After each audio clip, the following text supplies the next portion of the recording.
ازواج کے علاوہ اولاد کے لیے بھی ہمیں قرآن و سنت میں دعائیں سکھائی گئی ہیں اور ان کا بھی اہتمام کرنا چاہیے. انسان اپنی زندگی میں اپنی بہترین کمائی اپنی اولاد ہی کو سمجھتا ہے، اور انسان اپنی زندگی کا بہترین سرمایہ اپنی اولاد پر خرچ کرتا ہے، اور اپنے بعد بھی ان کے لیے ہر طرح کی راحتیں اور نعمتیں چھوڑ کر جانا چاہتا ہے. لیکن اگر اولاد نیک ہو تو وہ والدین کے لیے صدقہ جاریہ بھی بنتی ہے، اور والدین کے خون پسینے کی کمائی کو ان کی زندگی میں اور ان کی زندگی کے بعد بہترین جگہوں پر استعمال کرتی. لیکن اگر اولاد بگڑی ہوئی ہو تو زندگی میں بھی انسان کے لیے اذیت اور عذاب ہے، اور بعد میں بھی اس کے مال کو ضائع کرنے والی ہوتی ہے اور اس کے لیے بدنامی کا سبب بنتی ہے. اس لیے خصوصی طور پر اولاد کے لیے دعائیں کرتے رہنا چاہیے. نبی صلی اللہ علیہ وسلم نے فرمایا 3 قسم کے لوگوں کی دعائیں قبول ہوتی ہیں اور ان کی قبولیت میں کوئی شک و شبہ نہیں: مظلوم کی دعا، مسافر کی دعا، اور والد کی دعا اپنی اولاد کے لیے.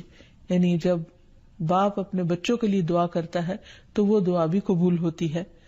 اسی طرح نبی صلی اللہ علیہ وسلم نے اس بات سے بھی منع کیا کہ کوئی اپنی اولاد کے خلاف دعا کرے یا اس کو بد دعا دے، کیونکہ وہ بھی قبول ہو جاتی ہے اور پھر انسان کے لیے پریشانی کا باعث بنتی ہے. اس سلسلے میں نبی صلی اللہ علیہ وسلم نے فرمایا اپنی اولاد کو بد دعا نہ دو، ایسا نہ ہو کہ وہ اللہ کی طرف سے قبولیت کی گھڑی ہو اور وہ تمہارے لیے قبول کر لے. اور اگر انسان کی ایسی دعا قبول ہو جائے تو پھر انسان کے لیے سخت پریشانی کا باعث ہو سکتی ہے یہ بات. پھر اسی طرح یہ ہے کہ اگر کسی کی اولاد نہ ہو تو اس کے لیے بھی دعا سکھائی گئی ہے، اور وہ دعا ابراہیم علیہ السلام کی دعا ہے جس میں وہ کہتے ہیں رب ہب لی من الصالحین، اے میرے رب مجھے نیک اولاد عطا فرما، صالح لوگوں میں سے عطا فرما. فبشرناہ بغلام حلیم، تو ہم نے اسے ایک بردبار بیٹے کی بشارت دی. یعنی اللہ سبحانہ وتعالیٰ نے ان کی دعا سن لی، اور یہ دعا بہت عرصے کے بعد سنی گئی تھی لیکن بہرحال سن لی گئی. ابراہیم علیہ السلام اللہ کے دوست تھے اور مستجاب الدعوات تھے، ان کی دعائیں قبول ہوتی تھی. لیکن یہاں یہ بات بھی پتہ چلتی ہے کہ دعا کی قبولیت کا مطلب یہ نہیں کہ جس وقت انسان منہ سے کوئی بات نکالے اسی وقت پوری ہو جائے. اس کی پورے ہونے میں بعض اوقات کئی سال گزر سکتے ہیں، جیسے ہم دیکھتے ہیں یوسف علیہ السلام کے واقعے میں، ابراہیم علیہ السلام اور دیگر پیغمبروں کے سلسلے میں. اور پھر ہم اس بارے میں یہ بھی دیکھتے ہیں کہ جس طرح ابراہیم علیہ السلام کی دعائیں قبول ہوئی تو انہوں نے اپنے رب کا اس پر شکر بھی ادا کیا اور فرمایا الحمدللہ الذی وہب لی علی الکبر اسماعیل و اسحاق ان ربی لسمیع الدعاء، کہ اللہ کا شکر ہے جس نے مجھے بڑھاپے میں اسماعیل اور اسحاق جیسی اولاد دی، بلا شبہ میرا پروردگار دعائیں سننے والا ہے. اور حقیقت یہ ہے کہ اللہ تعالیٰ پیغمبروں کی بھی سنتا ہے اور پیغمبروں کے علاوہ باقی لوگوں کی بھی دعائیں سنتا ہے. اس لیے اولاد کی طرف سے کبھی بھی مایوس نہیں ہونا چاہیے، نہ ہونے کی شکل میں بھی اور ہونے کے بعد ان کی نیکی اور خیر اور بھلائی کے سلسلے میں بھی. اور اس میں ہم دیکھتے ہیں کہ زکریا علیہ السلام کی بھی اولاد نہیں تھی تو وہ بھی بڑھاپے تک مایوس نہیں ہوئے اور دعا مانگتے رہے. اور اس سلسلے میں آتا ہے کہ وہ جب دعا مانگتے تو کہتے رب ہب لی من لدنک ذریۃ طیبہ انک سمیع الدعاء، کہ اے میرے پروردگار تو مجھے اپنے پاس سے نیک اور پاکیزہ سیرت اولاد عطا فرما، تو ہی دعا کا سننے والا ہے. یعنی پیغمبر ہمیشہ صرف اولاد کی دعا نہیں کرتے بلکہ نیک اولاد کی دعا کرتے ہیں.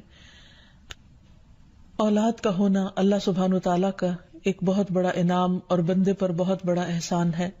اسی لیے ہم دیکھتے ہیں کہ اولاد انسان کے لیے اگر نیک ہو تو راحت، رحمت، آرام اور چین اور آنکھوں کی ٹھنڈک کا ذریعہ ہوتی ہے.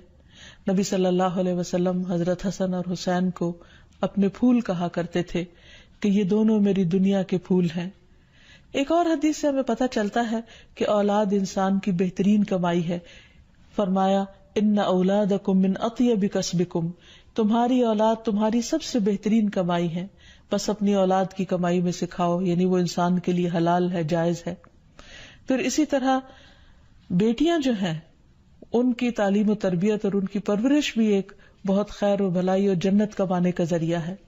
لیکن اس کے ساتھ ساتھ یہ بھی یاد رکھنا چاہیے کہ اولاد ایک رسپانسبلٹی بھی ہے، ان کے بارے میں سوال بھی کیا جائے گا کہ ان کی تربیت کس طرح کی. پھر خصوصی طور پر اسے ماں کی ذمہ داری قرار دیا گیا، اگرچہ ماں اور باپ دونوں ذمہ دار ہیں، لیکن عورت سے اس کے گھر والوں یعنی اس کے بچوں کے بارے میں اس سے سوال ہوگا کہ اس نے ان کی تربیت کیسے کی. تو اس لیے ہم سب پر لازم ہے کہ ہم اپنے بچوں کی دینی اور دنیاوی دونوں طرح سے بہترین تربیت کرنے کی کوشش کریں. تو آخر میں ہم دیکھتے ہیں کہ جو دعائیں ہمیں خاص طور پر اولاد کے لیے مانگنی چاہیے وہ ان کی نیکی، تقوی اور اصلاح کی ہیں، پیدائش سے پہلے بھی اور بعد میں بھی.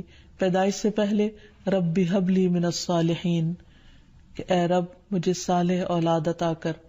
رب ہب لی من لدنک ذریۃ طیبہ انک سمیع الدعاء، اے میرے پروردگار مجھے اپنی طرف سے نیک اور پاکیزہ اولاد عطا فرما، بے شک تو ہی دعا کا سننے والا ہے.